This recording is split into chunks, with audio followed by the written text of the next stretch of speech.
Alright guys, time to go back again today. Hope you're all doing well and enjoying your day. So far, a big day of CDL games today in the Major 4 qualifiers. Some incredibly interesting storylines as a result of this one, especially how these teams' forms are shaping up for the World Championship to come, but also Major 4 and what the seeding looks like for that, because some teams now certainly in a fair bit of trouble. Very much enjoying your thoughts in the comment section below. Hit the like button if you enjoy. Subscribe if you're new. As always, I'd greatly appreciate it. Really upset the channel. Thanks very much indeed for doing that one. Plenty to discuss. Firstly, on the OpTic front, OpTic Texas tweet this out, an image of iLLeY, of course. They did this kind of before when iLLeY was meant to be returning to the team, and he was screwing with the squad briefly before the start of Major 4, the first week of the qualifiers. Then, of course, he can't come back. Prelude subs in instead. Now they tweet this out again. So, like, the confirmation has been there. iLLeY is screwing with the team. Like, but just every single day that it happens, there is, of course, going to be concern. But, like, okay, is iLLeY actually okay? Is there some issue going to recur or anything? Like, and just this tweet again gives a good indication that's probably not the case, and iLLeY will be playing this upcoming weekend. A massive weekend for OpTic, right? Because they're 0-2. Other teams in a similar boat right now. Seeding for the major is important to make sure you get a good seed, good placement, get some good practice, and some confidence, right? That's a kind of key thing about Major 4 here. It's not just about winning the entire thing, and there's some of the responses to Tony Flame we'll see here in a second, but it's also about kind of building that confidence towards the World Championship. Now, this from Tony Flame,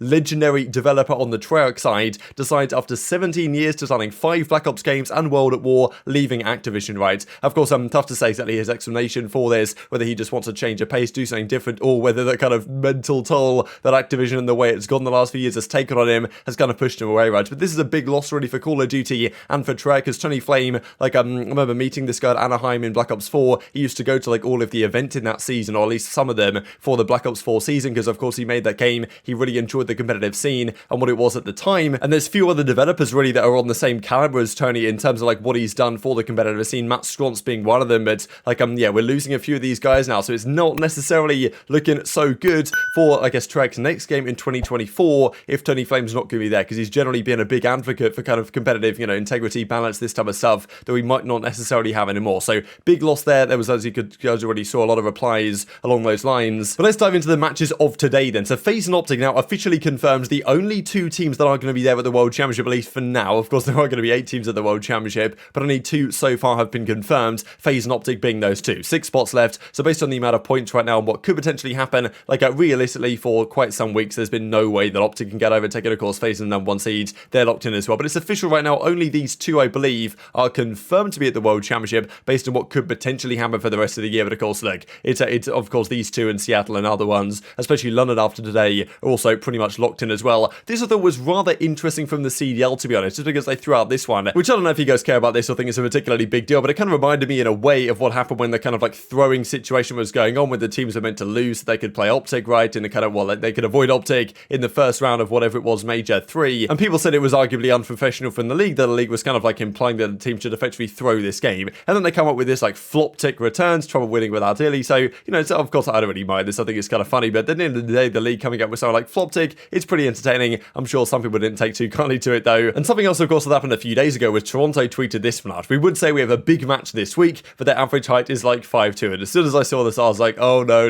here we go. You're just going to get absolutely destroyed again, because like at the end of the day, Toronto's record the last 2 years against FaZe is something like 1-11. And this series just clearly showed to me, at least on current form, that just the firepower differential is just, well, so in FaZe's favor. It's kind of incredible. This series, I thought, honestly, I was kind of hoping we'd go the distance. I thought maybe Toronto win a couple of maps here or there. They can maybe steal the Search and Destroy or something. But yeah, FaZe's Search and Destroy right now is looking incredibly good. And if that's the case, they're going to be borderline unbeatable. Unless, of course, they play OpTic again with a 0-5 against so far this season, right? So that's a really exciting one to me. If this FaZe, as they're playing right now, plays OpTic with iLLeY back, like, I mean, that could be a banger World Championship Grand Final, for example, if we get to that point. But game 1 of this series, FaZe demolished Toronto here on, well, on the Gavutu hardpoint. I mean, look at the stats right here. Cellium, Simp, everyone's positive. Simp has, it's got to be said, over these last several weeks, kind of slowly been regaining that pretty much MVP form, right? The Cold War Simp that we saw, like, the start of the year that wasn't really there, he's now back in action, right? And he is absolutely murdering everybody he plays at the moment. Like, this guy is incredible to watch in all the game modes, Search and Destroy especially. You put him in a 1v2, you never know what's going to happen. But Toronto got blown out the water game 1, like, they all got destroyed in the slang category. And then game 2, FaZe were effectively taking the mick. They win this round here, it's a 3 versus 0. They're waiting to defuse the bomb. The boys come over to, I suppose, give aBeZy a helping hand. And I mean, yeah, they're looking around for stuff. I don't really know they even come back. And yeah, maybe getting a little bit too close for comfort here at the end of the day. Some might will argue. But yeah, I mean, look at FaZe. They're effectively just taking the mick. The boys come through. Probably have to chuck this one on the thumbnail. well. But I mean, yeah, Toronto are just sitting there thinking, okay, lads, hang on a second. Like, Insight's looking at this thinking, okay, come on, guys, already down 1-0, now down 2-0 in the Search and Destroy, just embarrassing us effectively mocking them in this situation.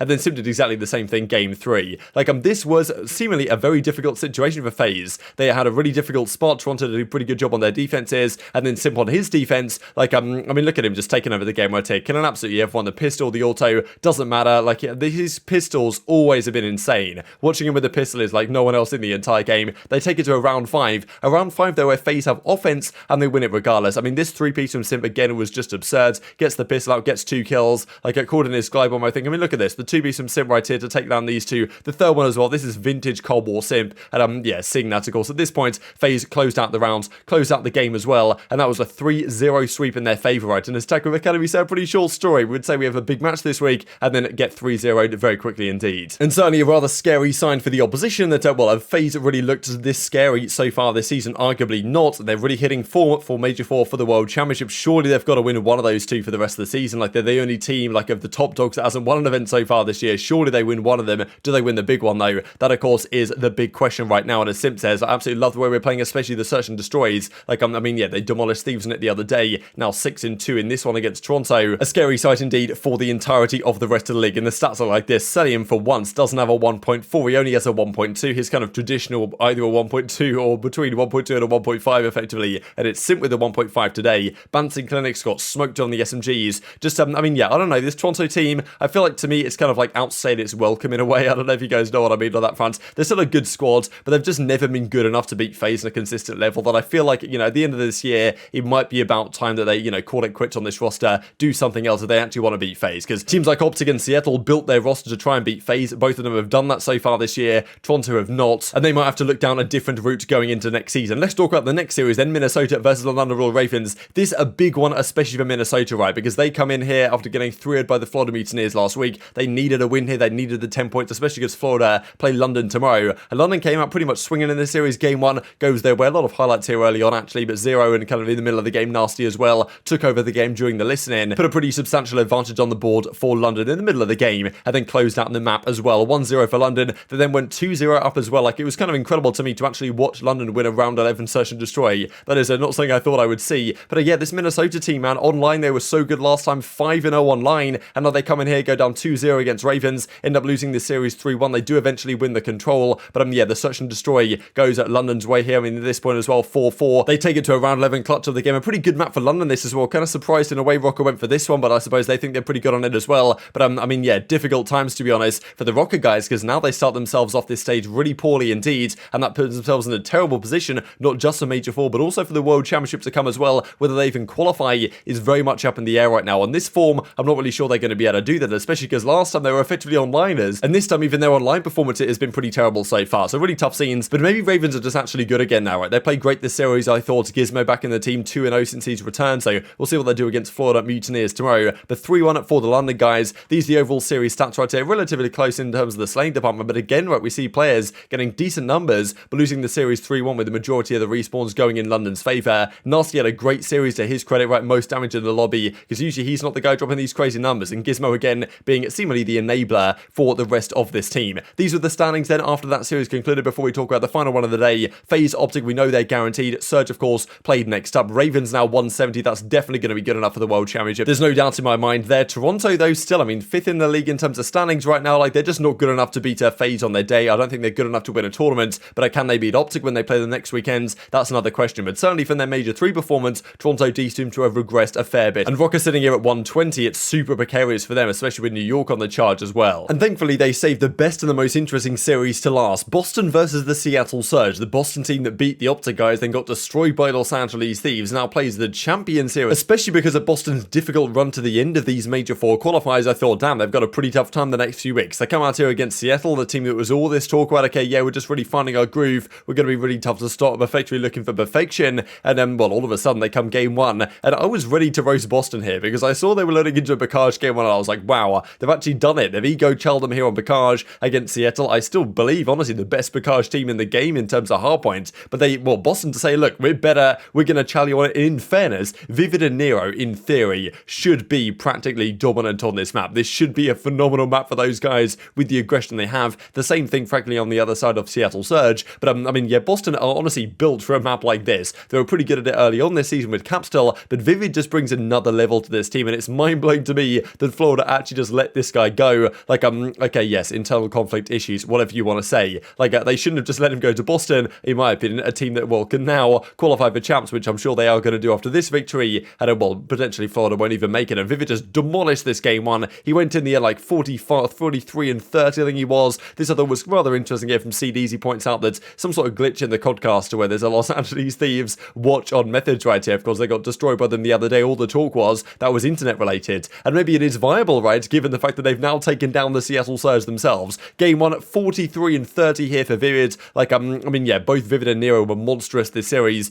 Game one, it was Vivid. Game three, it was Nero that really came to play. And yeah, Seattle just couldn't find their groove. Yes, Prudence, the guys who usually take over on this map, still had good maps, but still, even at this point in the series, I was pretty confident that Seattle in all their game modes would be stronger over the course of the series and might at this point win in a game 5, game 4, whatever the case might be. They win the game 2. This was a ridiculous glide bomb, by the way. Just wanted to make this very clear, because the guy who's currently running inside the door is not the guy that dies in this situation. The guy that dies is Vivid across the other side of the room. It's actually absurd. If you guys can probably barely see it, but this is a number 1 inside the building on the other side of the church that dies to that glide bomb. So honestly, that's a Vanguard moment and a half. But it is Seattle that clutch up in that search and destroy. But then it goes to a control, and this was the map, this Tuscan control, where OpTic lost the other day, and I was like, wow, OpTic always win this map. There's no way Boston, like, okay, OpTic must have just collapsed on it or whatever. Boston, how can they be that good? They're not even that good at control. But somehow, Boston all of a sudden are just unreal at Tuscan control. They 3-0'd Seattle here like it was nothing. Like, their offense was crisp, their defense was, like, super effective and organized, and, like, they took their time,